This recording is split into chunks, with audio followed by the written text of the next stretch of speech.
우선 김종국 씨는 저장금박이 맞나요? 안타깝지만 가능성이 너무 높지 않나요? 너무 전형적인데요? 그런데 많은 분들이 이런 생각 하실 거예요. 아, 저 집을 너무 안 치워요. 저 혹시 뭐 모아놓는 이거 병 있는 거 아니에요? 물어보시는데 이것도 너무 진단이 남발되지 않도록 진단 기준이라는 게 있거든요.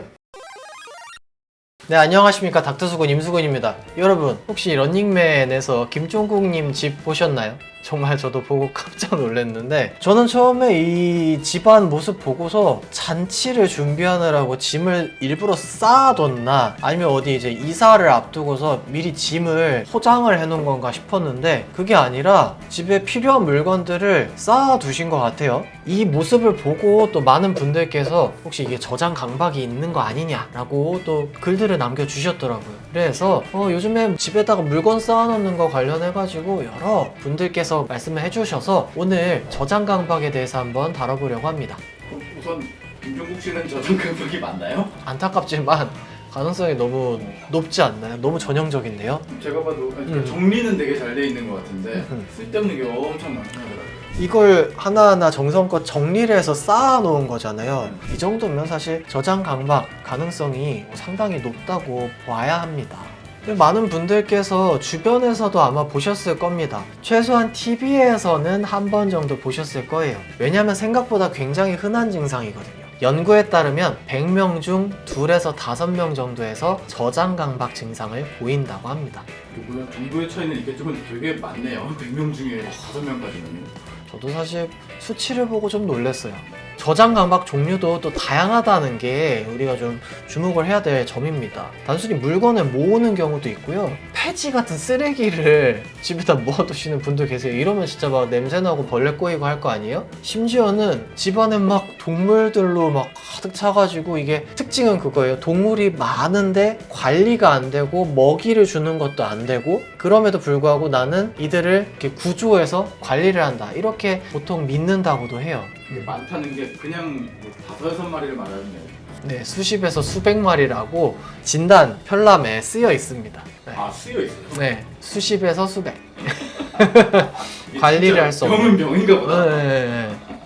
이게 남들이 보기에는 쓰레기다, 쓸모없는 물건이다, 버려라 고는 하지만 본인들 입장에서는 쓸모가 있는 물건이다 라고 믿는 게 또 특징이라고 해요. 전부 언젠가는 쓸모가 있을 것이다, 그 믿음 때문에 저장해두는 것이 저장 강박의 특징이다 라고 보시면 됩니다. 그런데 많은 분들이 이런 생각 하실 거예요. 아, 저 집을 너무 안 치워요. 저 혹시 뭐 모아놓는 이거 병 있는 거 아니에요? 물어보시는데 이것도 너무 진단이 남발되지 않도록 진단 기준이라는 게 있거든요. 임상적으로 의미 있는 고통이나 사회적, 직업적 기능의 저하를 일으킨다가 항상 붙어야 돼요. 그러니까 일하는 거나 집에서 생활하는 것이 안 된다, 고통을 초래한다, 그 정도의 단서는 필요하고요. 근데 이 진단 기준은 좀 잘 참고하시면 좋을 것 같아요. 생활 공간이 비좁아지거나 본래 용도로 사용해야만 하는 장소들을 사용을 못하게 된다.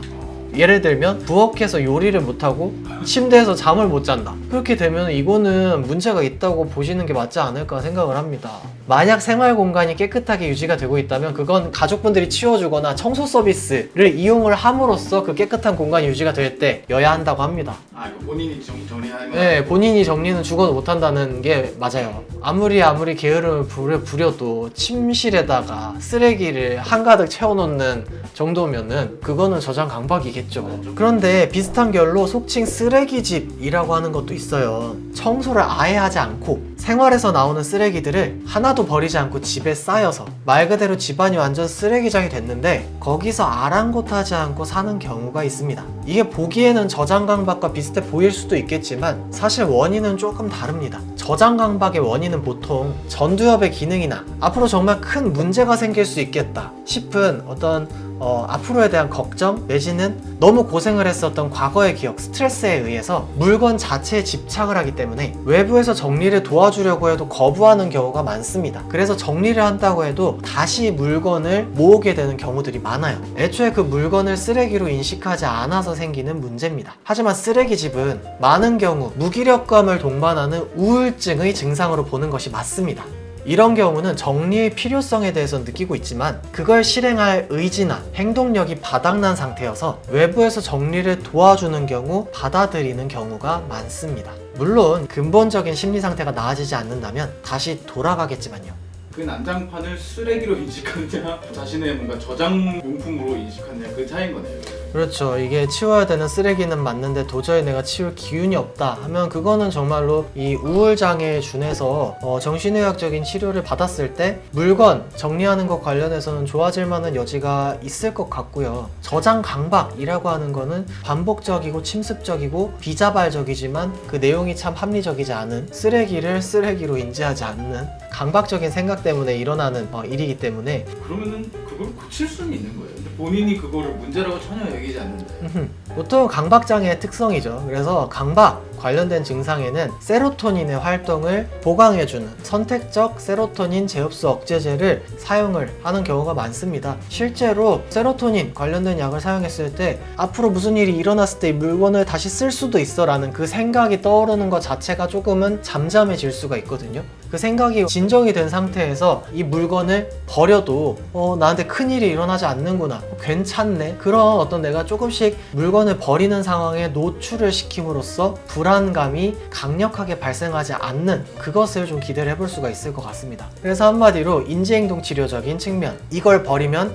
불안해질 거야, 정말 큰일이 일어났을 때 대처를 할 수 있는 게 아무것도 없어 에서 이걸 버려도 괜찮아, 버렸음에도 다음번에 무슨 일이 일어날지는 그때 가봐서 보면 되는 거고 그때 무슨 일이 생기면 나한테 필요한 것들을 마련하면 돼, 이런 식으로 조금씩 교정을 해나가는 게 인지행동 치료의 목표가 되겠습니다. 그래서 김종국 씨의 사례를 봐도 김종국 씨 하면은 특징이 뭡니까? 굉장히 열심히 운동하시고 굉장히 돈을 아끼는 그런 특징이 있는데 또 이제 운동을 열심히 한다는 거는 20대 때 굉장히 고생을 하고 혹사를 당했었기 때문에 나를 보호하기 위해서 건강을 지킴으로써 스스로를 지키기 위해서 그래서 운동을 열심히 미리미리 하는 것일 수도 있고 돈을 아낀다는 것도 나중을 위해서 그냥 이걸 지키겠다 이런 생각일 수 있거든요. 집에 물건을 모아놓는 것 또한 좀 마찬가지의 같은 결의 생각이 작용을 했을 것 같다는 예상이 좀 되네요.